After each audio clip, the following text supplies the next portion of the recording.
Welcome to the Happy Being Well podcast, where we talk about strategies and insights so you can live happy being well with your host, Rita Farruggia. This podcast is presented by happybeingwell.com, your online store providing the best in all natural wellness products, such as natural essential oils, all natural bath products, all natural facial masks, all natural deodorants, irresistible leggings, crystals, including crystal home decor and kitchen items, herbal teas, natural sleep aids, and so much more natural wellness goodies at happybeingwell.com. Free shipping on any order within the USA at happybeingwell.com. Now enjoy the show.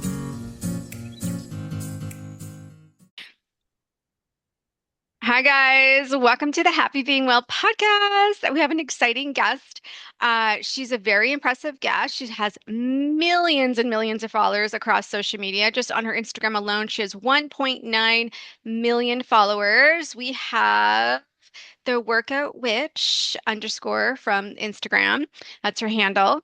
So we're going to be like, what if the anxiety you can't explain? The chronic pain doctors can't diagnose, the insomnia that keeps you up at 3 a.m. isn't random. What if your body is speaking and you've never just been taught how to listen? Today's guest is someone who is completely changing the way we understand trauma, healing, and the nervous system. Liz Tenuto, also known to millions as the Workout Witch, is a trauma-informed practitioner with over 1.9 million followers on Instagram and more across all social media platforms, 5 million. But what makes Liz different isn't just her reach, it's her story. She survived childhood abuse. She survived an abusive marriage. She battled chronic pain, anxiety, and insomnia for years. And when traditional methods didn't work, she discovered something radical. The body holds the story, and the body can release it. In her groundbreaking new book, When the Body Speaks, How Somatic Healing Sets You Free, Liz shows us how to regulate the nervous system, release stored trauma, and move from survival mode into real freedom. So, Liz, welcome to the Happy Being Well podcast. I'm so excited to talk about this topic. Like, this is something that, judging, looking at your followers, like, people are understanding, like, this is truth and we need to listen to our body. Your book is exciting. This is something that we all need to, like, read, especially, doing it as early as possible before we progress into older stages of our lives, to nip it in the butt before it becomes something chronic. So, what made you write the book? For me, I have courses and I have, I teach, but there's this desire for me to get somatic exercises in the hands of millions of women because I've seen how effective it is for people, whether they're struggling with, random stomach aches they can't explain, or headaches, or physical pain, or sleep issues. They're just really simple and easy exercises. And it took me about 10 years down my healing journey to discover them. And I don't want people to spend 10 years looking. So if we can cut that amount of time down into a much shorter amount of time via a book, that is the main reason why I was excited about writing it. Awesome. And we're hearing more and more of this term somatic a lot. Can you kind of explain what somatic is, so to viewers who are completely new to this terminology and way of thinking? Yeah. So soma is the Greek word for body, and somatic exercises are literally these really tiny micro movements that you can do in bed or on the floor that release tension out of your body, release stress out of your body, and regulate your nervous system. The first time the word was used was in 1972 by a man named Thomas Hanna. And there are several different schools of somatics, and then there's also somatic therapy. And there's currently a lot of neuroscience research that's being done that's really helping kind of substantiate the mind-body connection through science. Okay, thank you for that. So how can someone tell if they're living in so when we go into we're going to talk about the body. So a lot of people or talk about we go into fight or freeze mode when we experience a traumatic event. So, how can someone tell if if they're living in fight, flight, or freeze, even if they're looking like, they're successful on the outside? Yeah. I think that's the confusing part, right? Is because you can still maintain success externally. So you can still have a really great career, or you can still be kind of the backbone of your family, but then maybe you come home and when all of your tasks are done, you completely crash out and you don't have energy. You can barely get up off the couch. That would be something that is called functional freeze. So dysregulation, fight, flight, or freeze exists on a spectrum. So sympathetic activation of your nervous system is fight or flight. And then kind of further down the severity scale, we have functional freeze and freeze. So fight and flight, all of these are normal to experience, by the way, but what you want to make sure is that you're not like stuck in these states or sliding between these states for months or years or decades. That's when it becomes a problem. So it's normal if you experience something really stressful to slide into fight, flight, or freeze, but then you want to be able to regulate your nervous system and get back to your baseline where you're not living in survival mode anymore.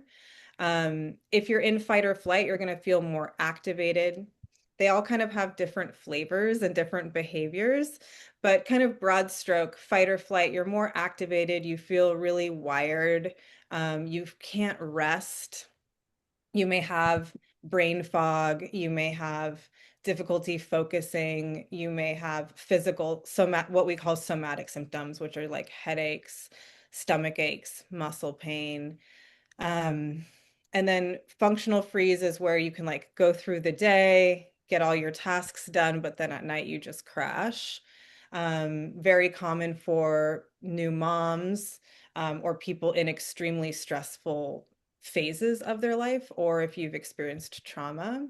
And then there's freeze, which is where you like really can't get out of bed and you are responding with one word answers and you like don't have enough energy to brush your teeth or take a shower.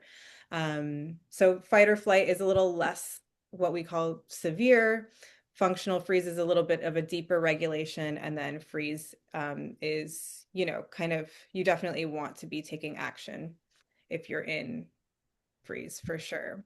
Um, and yeah, I mean they all have different manifestations, but ultimately when you're in any of these states, it's survival mode. You're living in survival mode, so it may be hard for you to make plans. Like you're just really trying to get through the day to day. So you can't make like medium or long-term plans. You may also like not really want to do anything fun, or you may not have the space to do the hobbies that you used to love doing or engage with friends anymore because you're really just kind of putting your head down and trying to make it through. That's a beautiful explanation. And you have a recent post that really kind of like helps people, including myself, to really identify what freeze looks like. You have an image of you in bed and someone who's kind of stuck in that freeze mode is like, you wanted to sleep all day and stuff like that. Like that was a really good post to kind of really show people what that looks like and how that would Mhm. manifest when you're stuck in a freeze mode. Yeah. um, like tired, fatigue, not wanting to do anything. And so I think, we hear these terms, so it's just good that we explain what that looks like so people can better understand the concept. So, all right, so we already discussed what that feels like, what that looks like.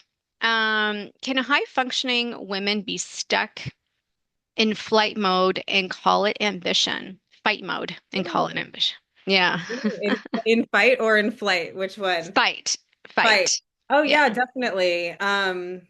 So, a lot of really ambitious women are stuck in fight mode, and it is kind of harder for women to admit that they're in fight mode because it does kind of have a masculine feel to it.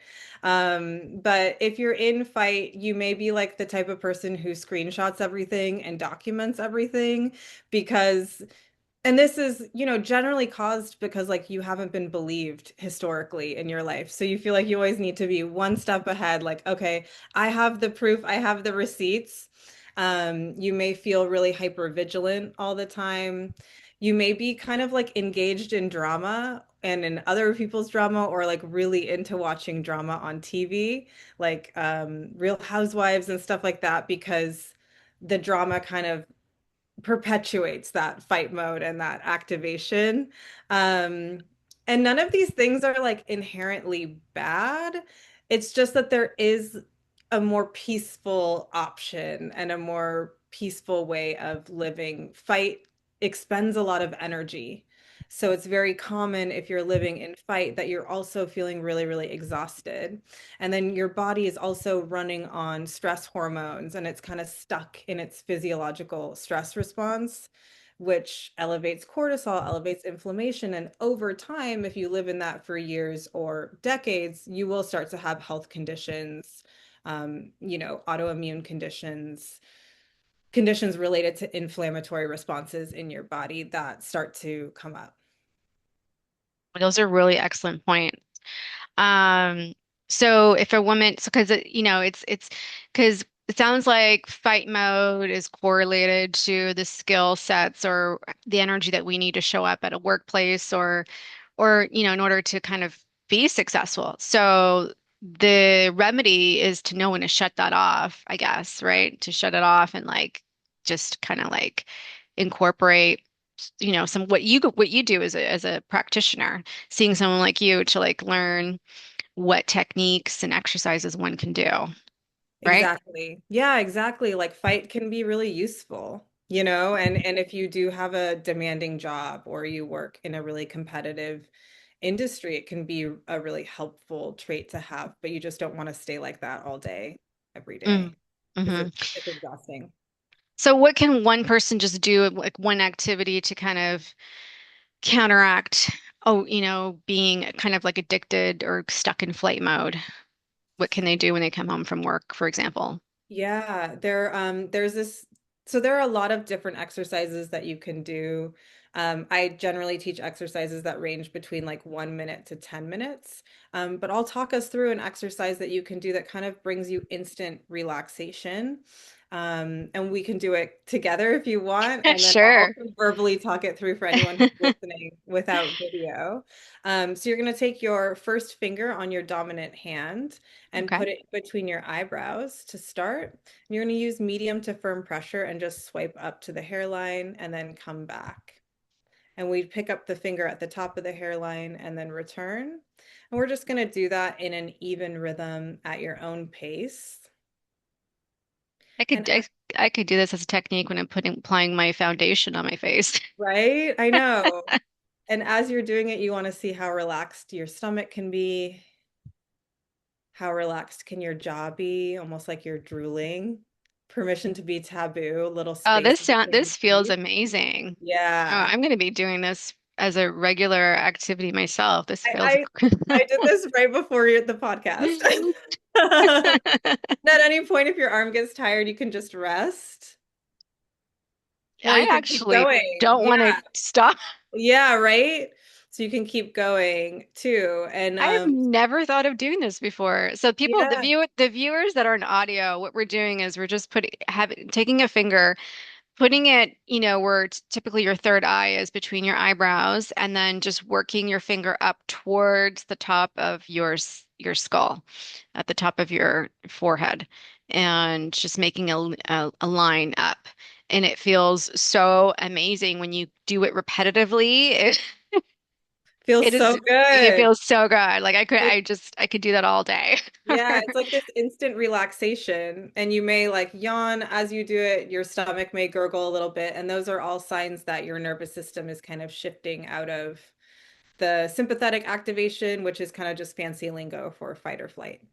Awesome. I love that. Well, for me, I just felt like, like less tension, leaving I guess Hmm. obviously the forehead, like it's just you feel more lighter. It's like, like kind of like a just very therapeutic feeling. Like releasing stress. Hmm. So another question I have for you is where does heartbreak live in the body? Mm. It tends to live for people in the back of the thoracic spine, which is like right behind your heart. So Oh, back. oh, Kind of will show up visibly for people in their shoulders. So they'll tend to have their shoulders rolled forward, kind of as a subconscious protection for their chest, or they'll have their shoulders lifted up like this, or both. It's kind of the place of sorrow in the body.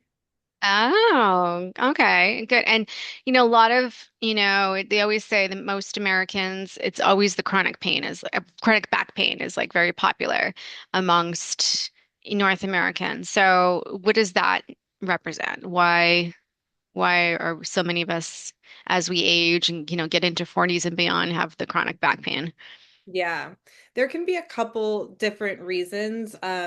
For people, it can be something like you have really, really tight hamstrings and you need to stretch your hamstrings more. So something very kind of almost like mechanical and practical. And that can happen from sitting down too much, or from not getting enough movement during the day. For a lot of people, though, what people don't realize is that it can also be emotional. So you have a muscle called the psoas muscle, which starts right underneath your diaphragm, wraps behind your back all the way down your lower back, and connects into your lesser trochanter, which is like at the bottom of your pelvis.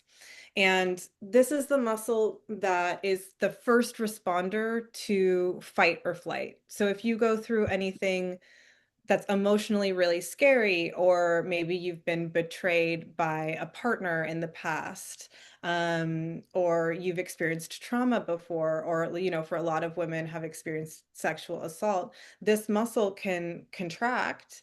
And then what's interesting about the psoas muscle is it stays contracted until you manually release it. And we do have a built-in kind of way that we can release the psoas muscle without going through pain. A lot of people will go to a massage therapist and get their psoas muscle released without preparing their body, and it's very painful. So I don't recommend that unless you love pain, but there is like a much more gentle way that you can release the psoas muscle. And when you release the psoas muscle, you tend to have a physical release where you're shaking a little bit. And then you also tend to have an emotional release where you're crying, and it feels like this really big, good cry, like crying years of tears out of your body. And after that, a lot of people also experience significantly less lower back pain. So a lot of people don't realize that the lower back pain, yes, it could be from sitting down too much, or it could be from having tight hamstrings, but it can also have this huge emotional component that a lot of us just don't know about. The way that we don't understand the way that emotions affect our body, and how holding these emotions and not really letting them out over time can cause physical pain. Interesting. Yeah, it just makes me, as you explain that, it just makes me recall like some of the videos now that I see in the wellness community of like, I guess, somatic healing, where you see people, start crying and like incessantly, like uncontrollably. So I guess that's what you're explaining is that Mhm. when you do this journey of somatic healing, you just release like just years of like of pain and trauma that your body's been carrying. And it Yeah, just yeah, that's exactly. awesome. Exactly. Only 10 to 20% of trauma is stored in verbal memory. So talk therapy is wonderful. It's really important to talk through everything with someone, reframe your story, get that support. But for a lot of people, the missing link is addressing the trauma that's stored in the body. Hmm.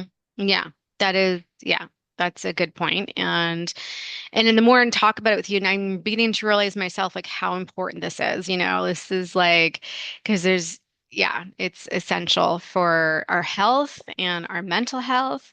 So you've worked with thousands of women. Is there a body part that almost always holds unprocessed grief? Yeah, I would say the jaw. A lot Mm, of the women have jaw.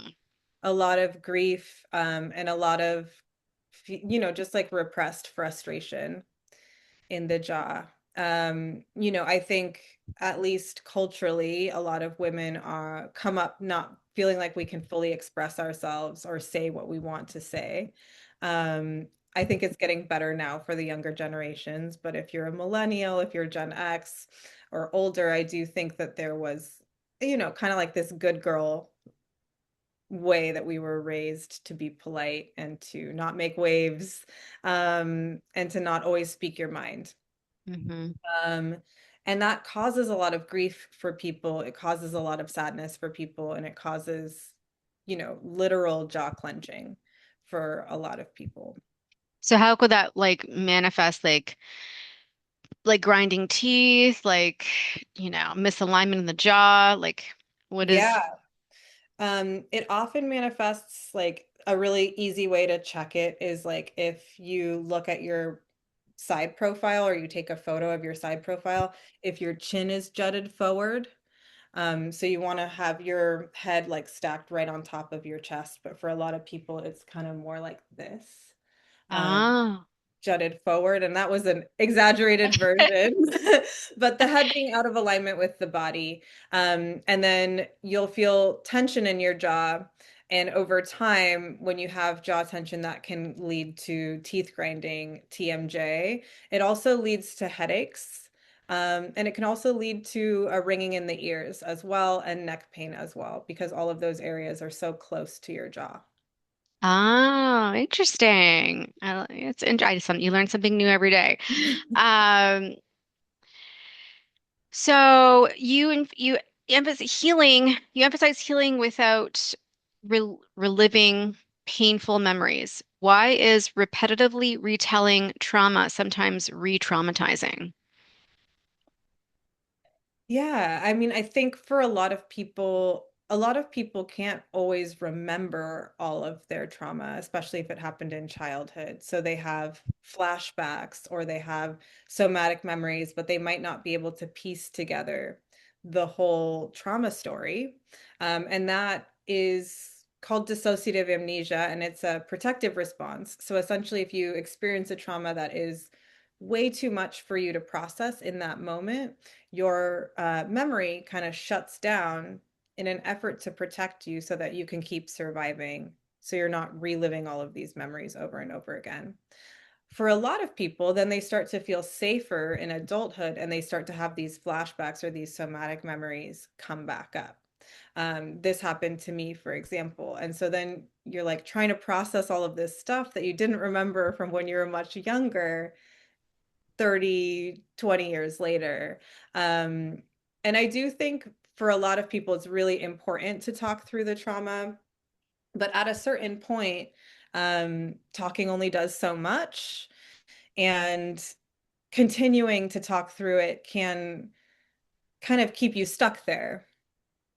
And this is where EMDR can be a really effective therapy to do instead, or somatic exercises or somatic therapy where it's bottom up processing. So you're processing from the body rather than top down, which is talk therapy.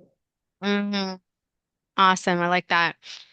Uh, if someone doesn't consciously remember their trauma, can their bodies still be holding it? I think you already explained that. Yeah. Your body, Yeah. yeah. It normally manifests as these like unexplained symptoms. Like you go to the doctor, maybe you have migraines. For me, I had chronic pain and insomnia. And you go to the doctor and they're like, you're fine, it's stress. And you're like, well, what do I do with that? Right? And a lot of people can't always change their lifestyle to be less stressed out. Maybe you have a kid, maybe you have a stressful job. You can't just like quit that and become unstressed, So instead, I believe that there are better ways of addressing it, that you can release the stress out of your body so that you don't have so much stress stored in your body, because we only have so much capacity in our body to hold stress. So once you kind of fill that capacity, if you keep experiencing stress, if you imagine like a cup of water, it starts to overflow. And that is like the physical symptoms where your body starts to be like, hey, I'm screaming at you with these migraines or with this sleep, you're not sleeping anymore, or you suddenly lost a ton of weight or you suddenly gained a ton of weight. All of these are physical symptoms that your body is in distress. the normal reaction is to go to the doctor, but the doctor can't really treat those things because it's not, for Western medicine, it's not in their like ratio of what is clinically treatable. If you have a thyroid imbalance, but you don't have a full-on hyperthyroid or full-on hypothyroid, they're not going to treat you, but you still want to do stuff to help your hormonal balance, right? We don't want to just sit there and do nothing. And, they'll be like, you're stressed. But I really believe that doing somatic exercises, nervous system regulation, any sort of healing that makes you feel more relaxed is a great step to take when you're in that circumstance. Yeah, totally. And I mean, I remember, I think it was like maybe like 20 years ago, the medical community finally was starting to admit and realize that there is a mind-body connection, right? Hmm. Like what you think, what you're, in your mind, what your experience is going to affect your body. So they did finally, address that awareness, that fact. But that's kind of where it sort of stops. Like now we have people like you kind of really taking it to a more detailed healing modality method where we can incorporate the body more and like with exercises that you offer, reading your amazing book, where we're understanding more that, this is real. This isn't some like hocus pocus, airy fairy thing. Like this is a Yeah. real thing. There is a mind body connection.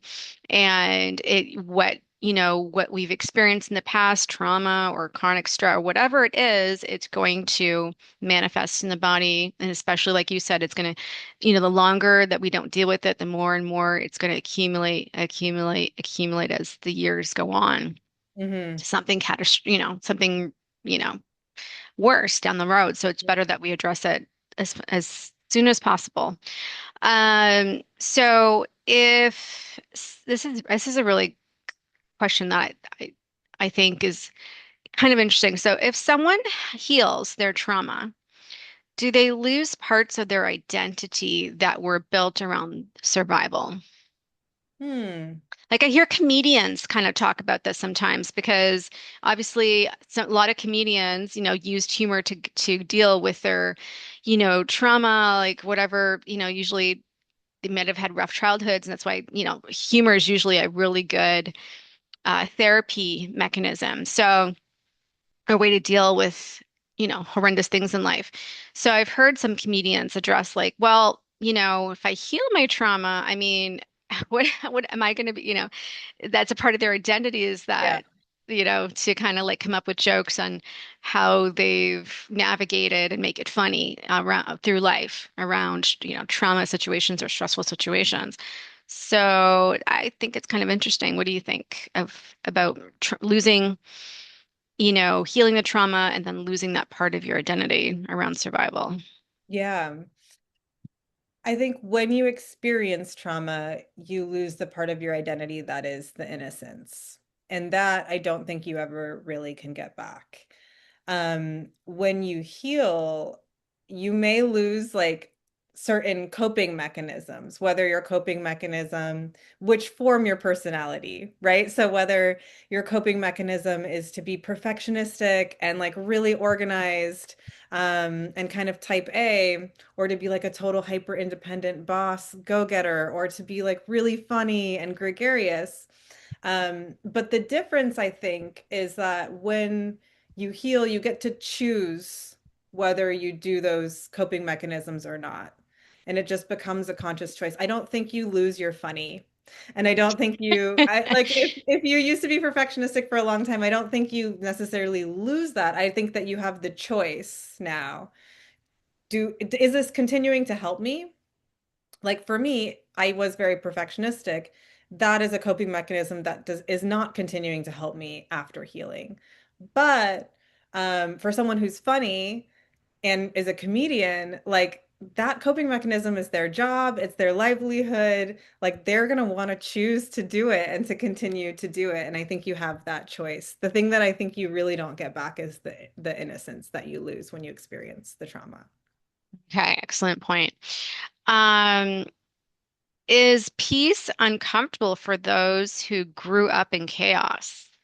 Yes, it's very it's very, very uncomfortable because you're so used, your baseline is different. So especially if you experienced it quite young, you're used to that being activated all the time. Peace can feel very boring. And it can feel uninteresting, and you might not even want to be interested in entertaining it at first. Um, yeah, it can be really difficult to experience peace after you're used to chaos. Yeah, totally. Because you're just so addicted to the chaos, and your brain will release certain type of chemicals associated with living in that chaos, and your body is addicted to those chemical releases. So it's just, your body will just actually kind of just force you to go into that chaos, to live in chaos. Hmm. Um, and it was funny because it's with the previous guest, she wrote a book about pain as a gateway to understanding, Mm. and like understanding more about life. And so she had brought up the point when she was in pain, and she's just gotten so used to being in pain. Whenever she did feel moments of peace or no pain, she had to look for something to like stress out Mm. about or like complain about. And she was observing this. So it's a good observation and a way to kind of like recalibrate, ourselves. Like, hey, like, why do I want to engage in this like stressful activity? Or why do I want to like, you know, provoke stress? Yeah. Right? So to stop the behavior. And I think like you just have to just kind of like get used to it, like, just kind of like slowly, kind of like meditating, Hmm. meditating, getting into practice of meditation is very uncomfortable for most of us because we were never trained to do it from early age. It's not a part of mainstream society's norms. And so I know for me, it was difficult to start meditating until I started going to group classes. So Yeah. I guess it's kind of like if you want to like think of it as that to kind of ease into it. Yeah. I think for me too, I love that. I think for me too, I had to cut a couple people out of my life who were chaotic and just Yeah. kept, kept kind of baiting me into that chaos when I was healing. So I had to distance myself from a couple of people. Even changing my environment was really helpful. I had always lived kind of like in the middle of big cities. And I moved to a much quieter part of town after healing a lot. It was very boring, and it still is kind of boring, but it's so relaxing and it's so peaceful. And now when I go into the city for dinner or, to see friends, after a few hours, I feel kind of stressed out and dysregulated. And I'm like, huh, this is interesting. Yeah. Yeah. I totally get that feeling. I used to always be like that between LA and Orange County. I'm just because it's like LA is, it is fun and it's exciting Yeah. and so many great things to do. But then after what, yeah, it is much more because it's so much more chaotic. And then it's like you want to go back into it more peaceful. My baseline is peace. Like my baseline's always been peace and quietness. And so that's my comfort zone. So I totally get that. Um, so, what does true nervous system regulation feel like in the body? Hmm. Yeah, it's called the ventral vagal state. And essentially, you feel relaxed, you feel at ease, you feel open-minded and curious. You're able to be spontaneous. So if new things come up, you're able to, decide like, ooh, I would love to add this into my day. Um, and it just feels so much quieter, like how you were saying that you're a quiet, peaceful person. It feels so much quieter. There's so much less external noise. Your thoughts will feel much quieter. Your body will feel much more relaxed and lighter, just you're not holding as much physical tension. And you'll also experience significantly less physical symptoms of distress, whether those are um, pain in your body or headaches or stomach aches, bloating, acne, skin rashes. you'll have significantly less of those. Oh, that's awesome. Yeah. So everybody, we definitely all want to have true nervous system regulation, because it also comes with there's a beauty secret in that. Yeah, yeah, I Glowing skin. know. I'm a little vain. So I'm like, when I started doing somatic exercises, it was really for mental health reasons. I was very dissociated. It was also for physical health. I couldn't sleep and I had all this pain, and anxiety. And then, like, after doing them for about a year, I was like, huh, I look like my face looked more symmetrical. My skin was glowing. Actually, I used to have like this when I was quite young. I used to have like this thick gray streak in my hair, and it like started growing back my natural pigment, um, which I Wow. wasn't expecting. I wasn't expecting at all. But I'm a little vain. I was like, oh, cool, I'll take it. Wow. Have you noticed like with your some of your clients, because after once you start getting into your 40s, whatever, a little gray hair starts to spot Yeah. and stuff like that. Have you noticed anyone kind of reversing that process of gray hair when they achieve true nervous system regulation, other than Yeah. yourself? Yeah, I have. So having like, like little gray hairs every here and there is totally normal when you're in your 40s. But there are some times where I'll meet people and they've been through a lot of stress and they'll have a lot of gray hair. And as we start working together, um, after probably about like 30 sessions or so, I start to notice like, oh, you have significantly less gray hair. Did you go to the salon? What happened? And a lot of them would tell me that they hadn't been to the salon. So I started looking into this more on the academic side. And there's more recent research, like after 2020, that came out from Columbia University that essentially talks about how your when you're in survival mode, your body starts to divert energy away from processes that it considers not essential. So, hair pigmentation, like maintaining your natural color in your hair, your body doesn't consider that a necessary for survival. So, the cells in your scalp stop producing the color, the melanin in the cell, and it starts turning gray. But when you get your body out of that stress response, it activates your body's natural repair systems. It gets your body out of that fight flight, and your body starts diverting energy back to those unnecessary systems, like producing your natural hair color again. So that's when you can see that repigmentation. Oh, wow. That's just gives me more incentive to to like start incorporating more of these exercises, and definitely gonna, finish reading your book because I read a little bit of it, but I'm definitely gonna read in really jump on the bandwagon with this stuff. Um, so how do we increase our capacity for joy, not just reduce pain? Hmm. Can be hard to feel joy if you've been through stress for a long time.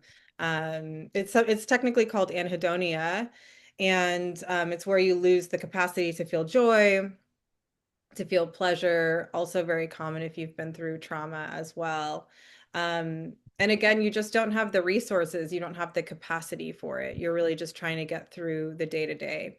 So, kind of the first, I kind of think of healing in stages where there's like releasing stress out of your body and getting your body out of its physiological stress response.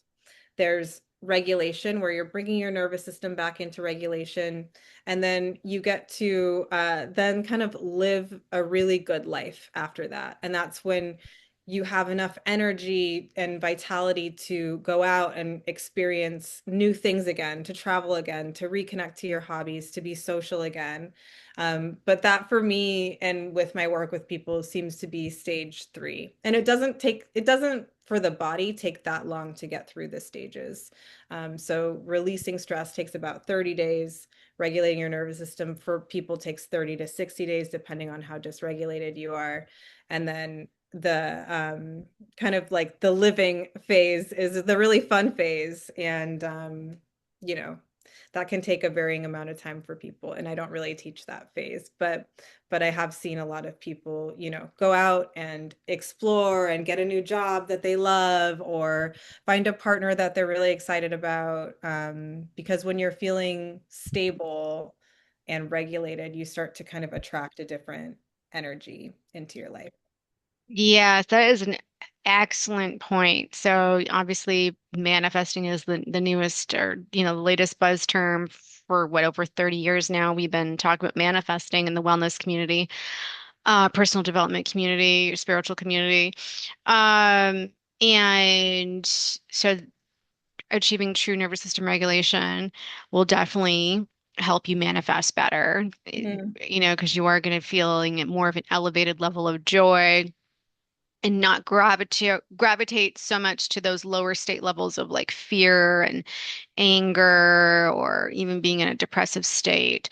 Um, that being said, have you experienced clients who were not even weren't even really aware that they were like in a like living day to day in a depressive state because our society we're so busy and distracted with work and to-do lists and stuff like this that you just kind of go through the motions like kind of like a robot, right? Because you wake up, we have a routine, we have to go to work at a certain time.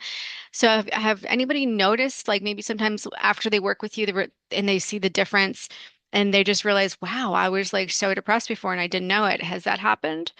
Yeah, I would say most people, most people, and myself included when I Yeah, first started. I myself Yeah. included. I'm actually kind of referencing my like from years ago. I didn't realize I was like in a lower level energetic state or like depressive state because I was like, you just go through the motions, and as you kind of like increase your consciousness and do more personal development work, and you look back, I'm like, wow, I had no idea. I Yeah. was like really kind of on a depressive like state in a way because you're functioning, you're doing the things, but it's like you're just completely oblivious because you're just Yeah. so busy.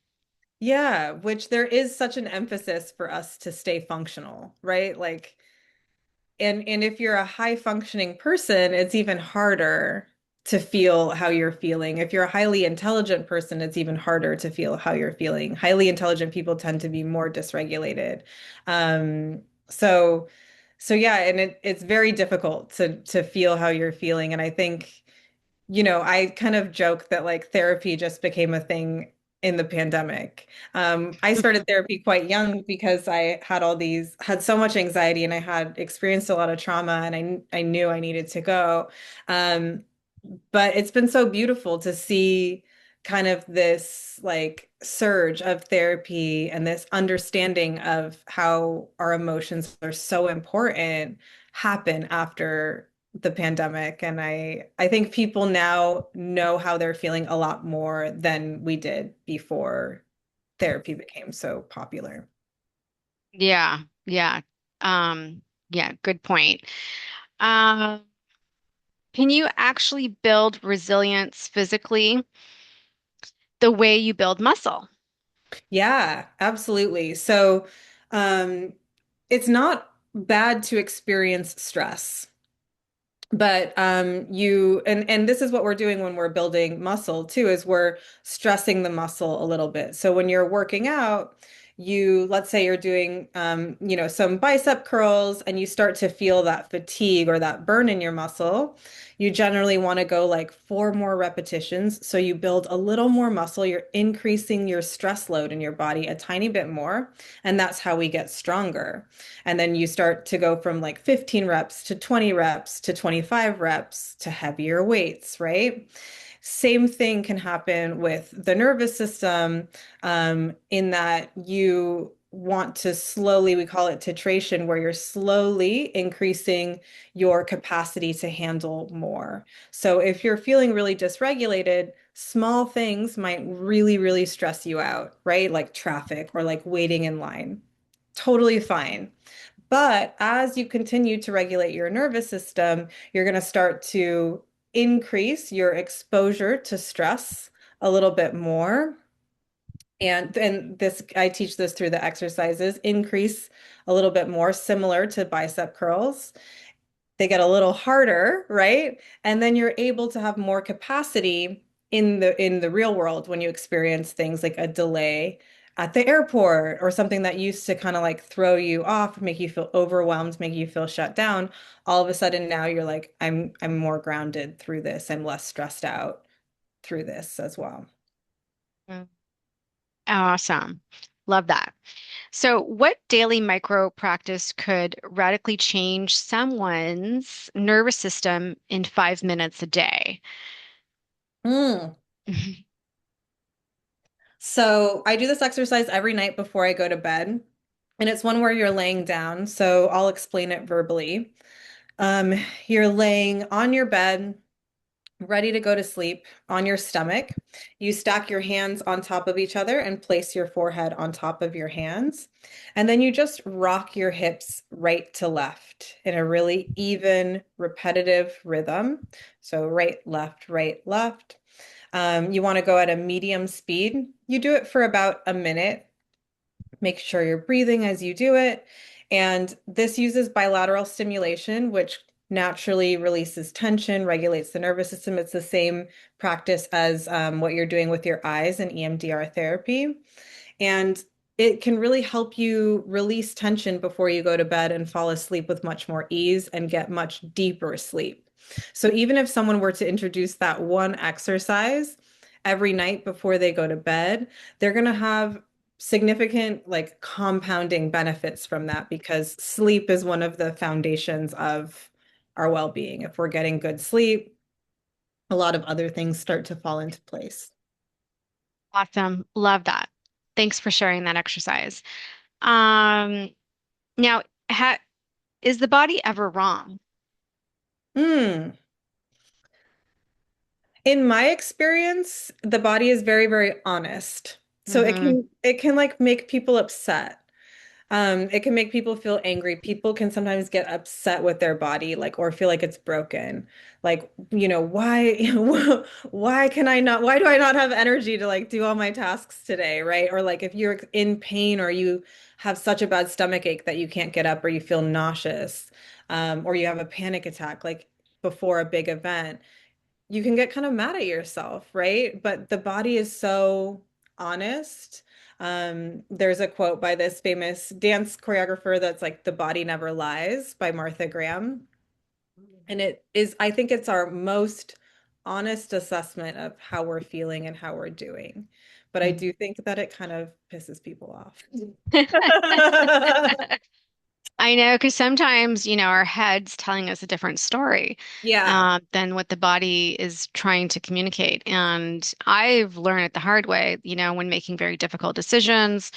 Um, like, okay, what is my body trying to say? Like, do I feel anxiety or stress in the body when if the answer is a yes or if it's a no? Like, I've kind of like started to like realize the body is trying has the answers, but it sometimes Yeah. it can be challenging to really listen when the head is kind of interfering with the fear, with the mind chatter of like whatever stories we want to tell ourselves that we want to believe, Hmm. um, that appeases the ego.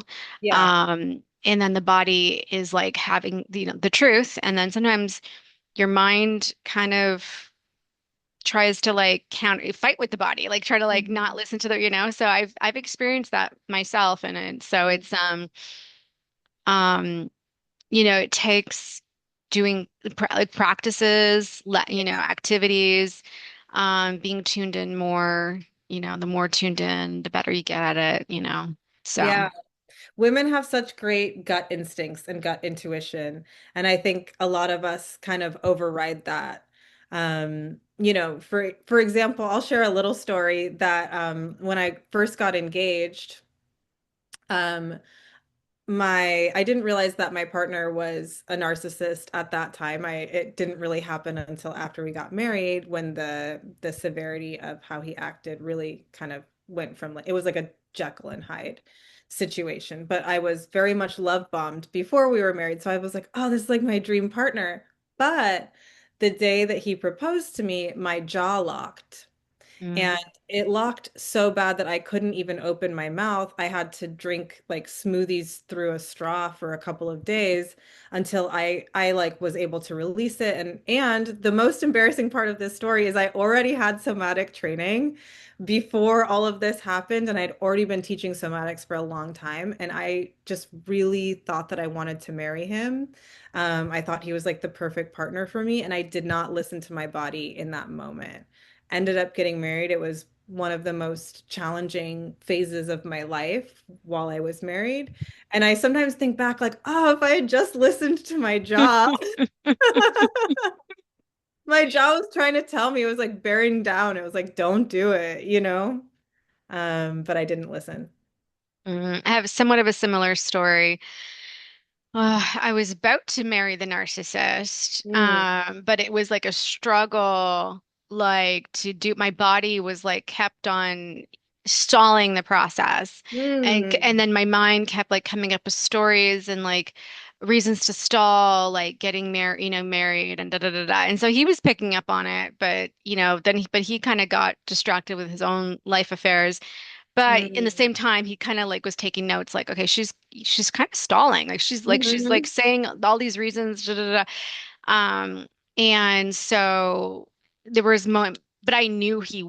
It took me a long time to admit he had the disorder, narcissistic personality disorder.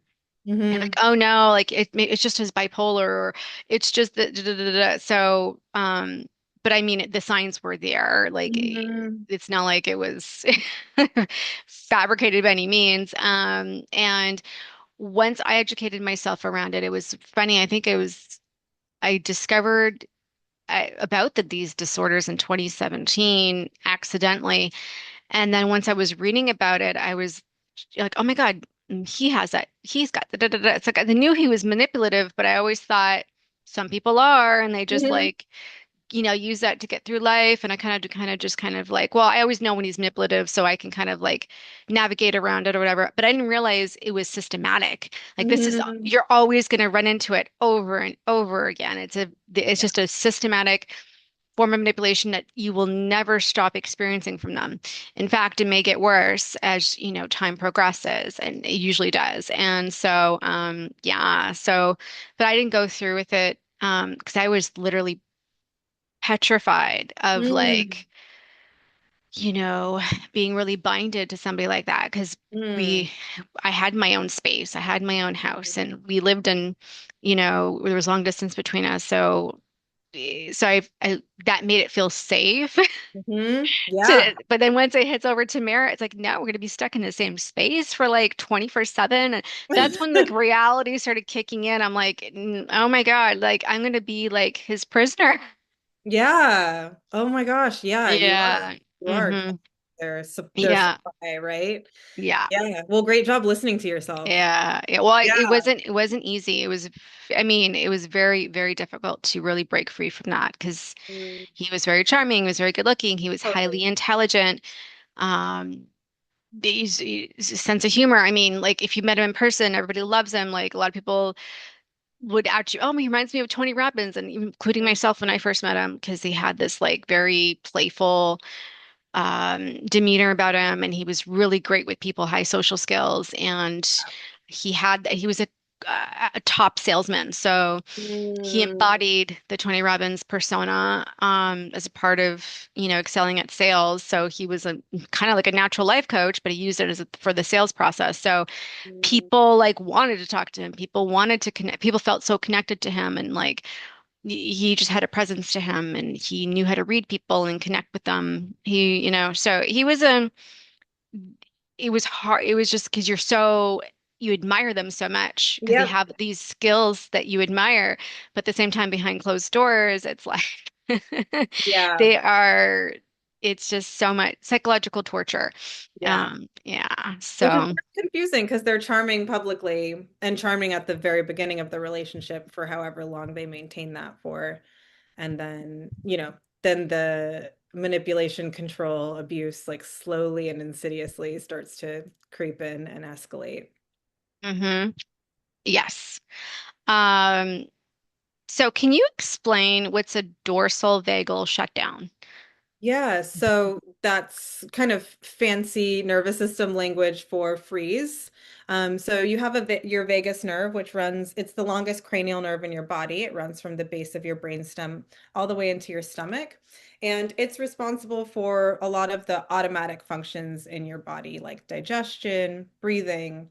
And when you start to experience too much stress or you've gone through like a really big trauma, this nerve can start to shut down. So there's less connectivity with the nerve and the brain. When you experience that, you will feel like limbs heavy, inability to get out of bed, no motivation, essentially like what we think of as depression, but without the sadness. So it's really this physiological feeling of exhaustion, fatigue, heaviness, no energy. And that is essentially what dorsal vagal shutdown is. It's the good thing is that it's not a permanent state. You can definitely get yourself out of it. And to get out of it, we call it thawing in somatics, which is you're in freeze and you kind of want to do really gentle movement to start to bring mobility back into your body. So a lot of people that I've met that have been in freeze, aka dorsal vagal shutdown, will start to meditate. And I'm like, oh no, I'm totally pro meditation, but not right now. Because then you're staying still, unless you're doing walking meditation. That's great.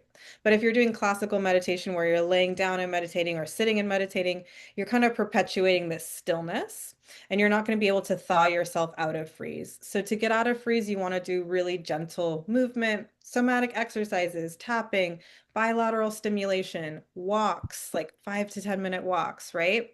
If you can't get out of bed, somatic exercises are great because you can do them in bed. Same with tapping, EFT tapping. But then later, when you start to feel like you're getting your energy back, that's a great time to reintroduce the meditation. But it's not the best first step out of freeze. I love that. Yeah, I love that you bring up just physical movement, just going for a walk or, go to the gym or whatever physical movement is easy for you. And I love the emotional freedom technique exercises. Mhm. I haven't tapped in a long time, but I used to do the tapping, and that's something that's easy to do. Like you can just, I'm sure maybe your website has maybe some kind of like ways to kind of follow instructions on how to tap. Um, and so you just certain points to tap, and like you say a certain mantra. I haven't done it in a long time, but I forget the mantras. I Mhm. think it's like one is above your chin, and but it's easy because if you're in bed and you feel like you don't want to get out of bed, and when you're in that freeze state, that's something you can stay in bed and just kind of just tap your way to kind of get out of the freeze mode, and Yeah. then yeah. Um, okay, so you've experienced long-term stress or have unresolved trauma. Your body may be stuck in its stress response even while you're asleep. This means you're never fully powering down or getting the natural restorative benefits of sleep instead of feeling stressed 24/7. So a lot of people are not aware of that, and you bring that up Yeah. in your book, or you bring that up, actually one of your posts. I think you talk about that too on one of your Instagram posts. So I thought that really struck me. I'm like, oh my God, like that's a really good point. Like people actually go to sleep, they think they're sleeping, and they wake up and they're feeling tired, Right. or and they're exhibiting these signs of like headaches or what have you, because they're actually really not powering down, like they're not actually not going into like a deep REM. Mhm. Yeah, you can stay in your physiological stress response while you're asleep. And then, you may experience things like waking up feeling exhausted. You may have a hard time falling asleep, racing thoughts before bed. You may sleep in a position that's like keeping your muscles super engaged. So I call this the mountain climber position where you're on your stomach and you have one knee bent and your head looking towards the bent knee. That's actually keeping your pelvic and abdomen muscles slightly engaged. It's almost like you're ready to like jump up and pounce in any moment. So you're just not getting that full power down. And when you're asleep, your brain actually clears a bunch of when you hit that REM sleep, your brain clears a bunch of toxins. That's when your body's natural repair systems really, really kick in and do the majority of the work for you. And so if you're not ever getting to that REM sleep, that deep relaxation, you're never getting, it's essentially like you're just withdrawing money from your bank account, but you're never like depositing money back in. Yeah, and then on your post, one of your Instagram posts, you talk about a position that when someone can get into when they're experiencing this, like not actually not powering down when they're sleeping and being stuck in that stress response while they're sleeping is the T-Rex position. I'm like, I've never even knew about that position while sleeping. Yeah. I was like, okay, I never even knew that was a thing when you sleep. I never see anybody do a T-Rex position before. But Yeah. It's a protective response. So you're curling your arms in, your wrists are bent, your hands are resting right underneath your chin, and then your elbows are kind of near your stomach. And you're essentially trying to protect all your organs. Um, oh. yeah, and it's also a lot of tension in your wrists, so people will wake up and feel like they have wrist pain or their wrists are popping. Um, yeah, it's a sign of dysregulation. It's very common for neurodivergent people as well. And neurodivergent people tend to experience sympathetic activation in their nervous system more frequently because their nervous systems are more sensitive. They're more attuned to their environment. And then also the world is not set up for a neurodivergent person. So their day to day is just inherently more stressful. So they're more likely to feel dysregulated more often. Mhm. And all the signs of this, not actually being able to power down while sleeping are tossing and turning all night, waking up tired as if you never slept, grinding your teeth or clenching your jaw in your sleep, night sweats, frequent nightmares, waking up with a racing heart, persistent dark circles under your eyes, sore muscles for no reason, and then sleeping in the T-Rex position, like we mentioned. So those are just some of the signs that you're actually not powering down. I thought that was just really, really important to bring up in the podcast because sleep is so, so important, for us to be functioning at our highest peak level day to day. So I thought that's something that our listeners would be interested in hearing about. So I could literally talk to you all day about this because this is such an important topic and something that we know we all really should be more educated about and tuned in more to really, you know, because we're all talking about healing now and releasing trauma, and this is one of like a modality to really incorporate as a part of our therapy kind of package, or to kind of really achieve a peak optimal state. Mhm. And also to manifest at a higher level and increase our capacity for happiness and joy. Yeah. So, so people to learn more about you, they can go to your website, theworkoutwitch.com, and Hmm. they can, I know that, but your book is not going to be released, I think, until March 31st. Um, April 7th, it comes out. oh, April 7th. Okay. Hmm. April 7th. So for guys who want to purchase this book, you guys want to purchase this book, I highly recommend you do. So April 7th, you could purchase on Amazon, Barnes and Noble, any offline bookstore. The publisher is Harper One by HarperCollins. So, and your website, you learn more if you want to learn more with Liz or do any of her courses or workshops or subscribe to her email newsletter. Just go to theworkoutwitch.com. Follow her on Instagram. She has an awesome Instagram page. Oh my God, I love her posts and videos. Like they're just so educational. Like no wonder why you have millions of followers. Like it's just like I was addicted. Like I last night I just kept on reading post after post. It's just like wow, okay. Like you really really break it down into really simple bites and to really understand how this really shows up in our life, and it's really really informative and really like enjoyable to like watch the videos too. So her Instagram handle is the workout witch underscore. And all the information will be in the podcast description, her website, her Instagram. So if you forget while listening, you just check out the podcast description. It's all there. And thank you so much, Liz, for being on the Thank show. I enjoyed the conversation. I learned so much, like just today from you. yeah, I learned even thank, more. thank you And so much, Rita. yeah, no problem. All right, guys, thanks for tuning in. So, subscribe to the Happy Being Well podcast to stay updated and listen to more amazing guests like Liz. Live happy being well. If you learned something new or were inspired to live happy being well, please be sure to subscribe to the Happy Being Well podcast so you don't miss an upcoming episode. Also, please feel free to leave a 5-star review, including what you learned or what inspired you in today's episode. This podcast is presented by happybeingwell.com, your online store for natural wellness products, so you can live happy being well. Order your next all-natural essential oil, all-natural face mask, all-natural bath soap, all-natural deodorant, herbal tea, crystals including crystal home decor and kitchen items, irresistible leggings, and much more at happybeingwell.com. Free shipping on all orders within the USA.